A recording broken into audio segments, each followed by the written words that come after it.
आज हम पढ़ेंगे समाज शास्त्र का व्यापक स्तर या माइक्रो स्तर का दूसरा भाग। कल हमने पहला भाग पढ़ लिया। मेरा नाम हसीबा है और ये यूजीसी नेट जेआरएफ के लिए पहले यूनिट का तीसरा भाग आता है। ठीक है, ये हिंदी इंग्लिश दोनों मीडियम के बच्चे पढ़ सकते हैं, पर ये नोट्स स्पेशली हिंदी मीडियम बच्चों के लिए हेल्पफुल रहेंगे। तो दूसरा भाग है क्या? वो है संघर्ष सिद्धांत या कॉन्फ्लिक्ट थ्योरी। आपने इससे पहले आपने पढ़ा होगा ना, मार्क्स, उससे मिलता जुलता है बहुत वाला। तो ये परिचय है। संघर्ष सिद्धांत या कॉन्फ्लिक्ट थ्योरी समाजशास्त्र का एक मैक्रो दृष्टिकोण है। यह सिद्धांत मानता है कि समाज में समानता नहीं है, बल्कि असमानता, शक्ति, संसाधनों और अवसरों के असमान वितरण के कारण लगातार संघर्ष चलता रहता है। इस सिद्धांत के अनुसार समाज की व्यवस्था केवल सहमति से नहीं, बल्कि शक्तिशाली वर्ग द्वारा कमजोर पर नियंत्रण के कारण बनी है। ठीक है, उससे पहले वाला क्या मानता है? ये मानता है कि ना कि हर चीज सहयोग से बनती है। सहयोग से, ये कहता है सहयोग से नहीं, साथ में जिसके पास जितना पावर, पैसा है, संसाधन है, वो उतना ज्यादा डोमिनेट करता दूसरे के ऊपर। परिभाषा: संघर्ष सिद्धांत के अनुसार समाज विभिन्न वर्ग समूहों और संस्थाओं के बीच शक्ति, संसाधनों और हितों के संघर्ष पर आधारित है। इसमें कौन कौन से किन किन बीचों की चीजों के बीच में संघर्ष आता है वो पढ़ेंगे। वर्ग आता है, समूह आता है, संस्थाएं आती है और संघर्ष आता है। समाज का मूल स्वरूप असमानता, शक्ति और संघर्ष है, इसका कहना ये। इस संघर्ष के प्रमुख संस्थापक जो है वो कार्ल मार्क्स है। हम लोगों ने पहले पढ़ा था ना, कार्ल मार्क्स ने जो थ्योरी दी थी उसी के बारे में सेम है। संघर्ष सिद्धांत के जनक माने जाते हैं कार्ल मार्क्स। समाज को दो वर्गों में विभाजित किया है: बुजुर्गा वर्ग या उत्पादनों के साधनों का स्वामी, और दूसरा है श्रमिक या सर्वहारा वर्ग। इतिहास को वर्ग संघर्ष का इतिहास बताया। आर्थिक असमानता को सामाजिक संघर्ष का मुख्य कारण बताया। इससे पहले हम लोग पढ़ चुके हैं। वो सेम टू सेम वही चीज है, बस उसका थोड़ा सा शॉर्टेस्ट वर्जन है। कार्ल मार्क्स: इतिहास अब तक के सभी समाजों का वर्ग संघर्ष का इतिहास रहा है, कार्ल मार्क्स का कहना है। कार्ल मार्क्स के अनुसार समाज में वर्गों के बीच संसाधनों, धन, शक्ति और असमान वितरण के कारण संघर्ष होता है। यह संघर्ष ही समाज में परिवर्तन लाता है। जो अभी फिलहाल चल रहा है हमारे यहाँ सोसाइटी में, वो बिल्कुल सेम है। इससे कुछ ना कुछ चेंज होगा ही होगा। डजेंट मैटर वो किस हालात से चेंज होता है, बट हालात में चेंज आना है, ये इसीलिए संघर्ष हो रहा है। अंततः एक न्यायपूर्ण और समानता मूलक समाज की स्थापना करना है, इसका उद्देश्य माना जाता है। और कॉन्फ्लिक्ट थ्योरी या संघर्ष सिद्धांत के और भी प्रतिपादक रहे हैं, जिसमें मैक्स वेबर का नाम आता है।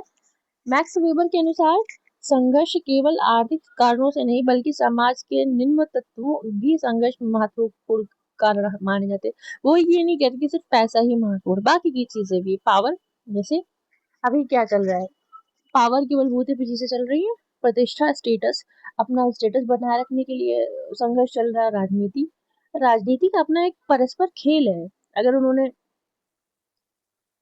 अगर अपनी सत्ता बनाए रखना है तब भी संघर्ष होता है, और कुछ ऐसे हैं जो सत्ता से खुश नहीं है तो संघर्ष कर रहे हैं। इसी तरह इस प्रकार वेबर का मानना है कि समाज में आर्थिक शक्ति, प्रतिष्ठा और राजनीति सभी संघर्षों को जन्म देते हैं। तो इसीलिए पैसे पाने के लिए ही शक्ति का प्रयोग पैसा पाने के लिए किया जाता है। प्रतिष्ठा बचाने के लिए पैसे के लिए ही प्रतिष्ठा बचाई जाती है अपनी। राजनीति भी और ओवरऑल मतलब क्या है उनका, सब मतलब यही है कि आपको अपना पोस्ट बना के रखना है।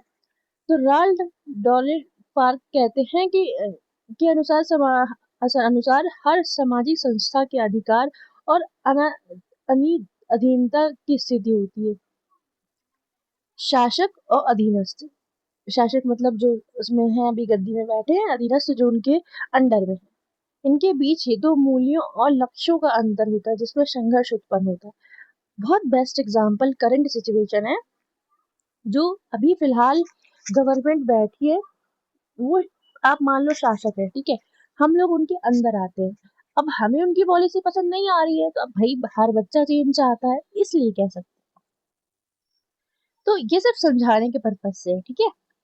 पियरे बोर्दियो कहते हैं कि समाज में असमानता और संघर्ष को समझाने के लिए 4 प्रकार की पूंजी बताई गई है। आर्थिक पूंजी, सांस्कृतिक पूंजी, सामाजिक पूंजी और प्रतीकात्मक पूंजी।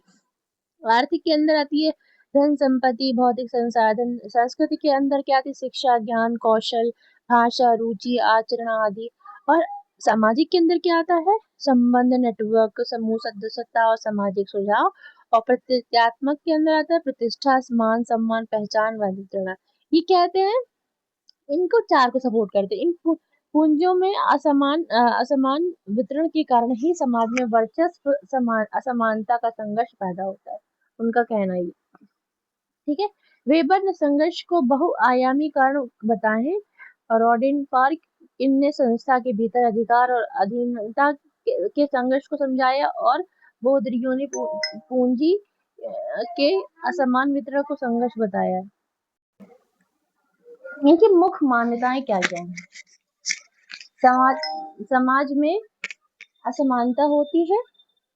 धन, शिक्षा, अवसर और शक्ति सभी के पास समान नहीं होते, इसलिए शक्ति का असमान वितरण। कुछ लोगों के पास अधिक शक्ति होती है, संसाधन सीमित, नौकरी, धन, शिक्षा और अवसर सीमित है। संघर्ष स्वाभाविक है। हर समाज में वर्गों के बीच संघर्ष होता है। परिवर्तन संघर्ष से आता है। समाज में बड़े परिवर्तन संघर्ष और आंदोलन के कारण आते हैं। तो जो आंदोलन होते हैं वो सही होते हैं, ज्यादातर जो किसी चीज को लेके आवाज उठा रहे हैं। सार क्या है इसका? समाज में असमानता, शक्ति को असमानता वितरण और सीमित संसाधन होते हैं। संसाधनों और अवसरों के लिए वर्गों, समूहों के बीच संघर्ष होता है। यह संघर्ष ही समाज में परिवर्तन का विकास कारण बनता है। ओके, अब हमने पढ़ तो लिया, लेकिन इसका शिक्षा में संघर्ष सिद्धांत क्या है? शिक्षा केवल ज्ञान नहीं देता बल्कि सामाजिक असमानता को बनाए रख सकती है। मतलब ये कि शिक्षा मतलब शिक्षा में कैसे क्या कहते हैं वो कर सकते हैं। आपने देखा होगा एक एक ऐसा है जहाँ पे बहुत सारे लोग बहुत पढ़े लिखे होते हैं या बहुत अच्छे स्कूलों में जाते हैं, एक तरफ नहीं जाते। उच्च वर्गों के हितों की रक्षा कर सकती है। कभी कभी क्या होता है, ऐसे कुछ रूल्स बन जाते हैं जो सिर्फ और सिर्फ अपर लोगों के लिए, वो अपर किसी भी हिसाब से हो सकते हैं, जात से हो सकते हैं, पैसे से हो सकते हैं, उनकी कभी कभी उनका फेवर करती है। शक्ति और संस्कृति का पुनरुद्धार करती है। ये क्या है कि और शिक्षा ही प्रतियोगिता बढ़ाती है, वर्ग विभाजन को मजबूत कर सकती है। शिक्षा की आलोचनात्मक व्याख्या। संघर्षवादी मानते हैं कि सभी छात्रों को समान अवसर नहीं मिलते। उनका ये कहना है कि कुछ लोगों को क्या कहते हैं शिक्षा बराबर मिलती है, कुछ लोगों को नहीं मिलती। निजी और सरकारी विद्यालयों में अंतर असमानता बढ़ा सकता है, यही रीजन है जो बढ़ाता है। भाषा, संस्कृति, आर्थिक स्थिति शिक्षा को प्रभावित करती है, उनका ये कहना है। संघर्ष सिद्धांत के अनुसार शिक्षा समाज में व्याप्त असमानता, शक्ति संतुलन, असंतुलन और संसाधनों के असमान वितरण को बनाए रख सकती है। इसीलिए यह शिक्षा में समानता, न्याय और परिवर्तन की आवश्यकता पर बल देती है। जो हमारी पुरानी ट्रेडिशनल शिक्षा चली आ रही है वो इन चीजों को प्रमोट करती है, इसीलिए हमें चेंज करने की जरूरत है। अब आता है शिक्षा के उद्देश्य क्या क्या होने चाहिए। इसका सामाजिक न्याय दिला सके, सभी के लिए न्यायपूर्ण समाज की व्यवस्था स्थापना या शिक्षा के माध्यम से हो सकती है। समान अवसर दिलाना, हर व्यक्ति को शिक्षा और विकास के समान अवसर प्रदान करना, भेदभाव समाप्त करना, वर्ग, जाति, लिंग और के आधार पर सबके साथ भेदभाव करना बंद करा जाए। आलोचनात्मक सोच विकसित करना, लोगों के अंदर क्रिटिकल सोच बढ़ाना ताकि वो सवाल कर सके। अगर आप सवाल नहीं कर सकते तो कुछ प्रॉब्लम है, ठीक है। लोकतांत्रिक चेतना, लोकतांत्रिक मूल्यों, अधिकारों, कर्तव्यों और सक्रिय नागरिकता की भावना विकसित करता है। गुण, कौन कौन से गुण हो सकते हैं? सामाजिक असमानता को स्पष्ट करता है, ये शिक्षा ही बताती कि कहाँ पर असमानता है। शिक्षा में वर्ग, जाति और लिंग आधारित भेदभाव को समझाता है। ये पढ़ा लिखा इंसान थोड़ा कम समझेगा, बट ये अपनी अपनी सोच भी होती है, लेकिन ये माना जाता है कि पढ़ाई ही आपके अंदर से ये चीज निकालती है। सामाजिक परिवर्तन को महत्व देता है। जो नए-नए चेंज होते हैं, शिक्षा ऐसी चीज़ है जो इंसान को बढ़ावा देती है एक्सेप्ट करने के लिए। सामाजिक न्याय एवं असमानता को समर्थन मतलब समानता को समर्थन करता है। मतलब ये कहता है कि सबको न्याय मिलना चाहिए, सब समान होने चाहिए। शक्ति संबंधों का विश्लेषण करता है। ये ही शिक्षा ही बताती है कि कौन ज्यादा पावर का यूज कर रहा है, कौन नहीं कर रहा है। ये ऐसे करके संघर्ष सिद्धांत के अनुसार शिक्षा का उद्देश्य केवल ज्ञान देना नहीं, बल्कि असमानता, भेदभाव और शोषण को समाप्त करके एक न्यायपूर्ण और समानता मूलक समाज का निर्माण करना है। ये मानता है, संघर्षवादी सिद्धांत मानता है। अब जो हमने दो सिद्धांत पढ़े हैं, संघर्षवाद और संरचनात्मकवाद में पढ़ा था, उसमें क्या क्या मतलब दोनों का एक जैसा हम लोग डिफरेंस देख लेते हैं। इनका दृष्टिकोण क्या है? व्यवस्था इन स्थिरता मानता है। ये मानता है कि समाज स्थिर है और व्यवस्थित है। लेकिन संघर्ष के वो वादी मानता है कि संघर्ष और परिवर्तन हमेशा होता रहता है। समाज सहयोग पर आधारित है, लेकिन संघर्षवादी मानता है कि संघर्ष पर आधारित है। मुख्य विचार क्या है? संस्थाएं समाज को स्थिर रखती हैं और संस्थाएं असमानता बनाए रखती हैं। ये कहता है संघर्षवादी। प्रमुख विचारक जो हैं वो दुर्खीम, पार्सन एंड मर्टन थे। मैक्स वेबर, मार्क्स और डॉरेंट डार्फ थे। शिक्षा सामाजिकरण और एकता पे बल देता है, और संघर्षवादी क्या बताता है? असमानता और शक्ति को पुनरुत्थापन करता है। मतलब यही एक ऐसी शिक्षा ही एक तरीका है जिसे बताया जा सकता है कि कहाँ पर गलत हो रहा है। इसके दोष क्या क्या हैं? समाज में सहयोग और सहमति की उपेक्षा करता है। ये हमेशा कहता है कि हम लोग लड़ते रहते हैं। ऐसे नहीं है, कभी लड़ते हैं बट कभी तो सहयोग करते ही होंगे, तभी तो हालात चलते हैं। हर समस्या को संघर्ष से जोड़ देता है। ये कहता है शिक्षा को सकारात्मक कार्यों को कम महत्व देता है। संघर्षवादी उसकी डीमेरिट ज्यादा ध्यान देता है। अत्यधिक आर्थिक दृष्टिकोण, इसका जो दृष्टिकोण है वो आर्थिक बहुत ज्यादा है। सामाजिक स्थिरता की पर्याप्त व्याख्या नहीं करता। ये हमेशा कहता है कि सिर्फ संघर्ष से चीजें चलती है, बट ऐसा नहीं है, सहयोग से भी चलती है। संघर्ष सिद्धांत समाज में असमानता, शक्ति और शोषण को समझने में सहायक है, लेकिन यह समाज के सहयोग, सहमति और सकारात्मक पक्षों की उपेक्षा करता है। तो ये यही था ऑल अबाउट दिस थ्योरी।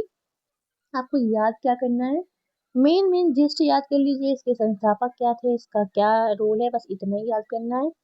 और ये किस थ्योरी का पार्ट है, इसके में, क्योंकि कहीं पर भी डायरेक्ट ऐसे सवाल नहीं बनते कि थ्योरी से उठ के चले आए। आपको स्टेटमेंट दिए होते हैं, उसको सिर्फ छाटना होता है। तो अगर आपको मेरा वीडियो अच्छा लगा तो आप लाइक कर सकते हैं, सब्सक्राइब कर सकते हैं। Thank you.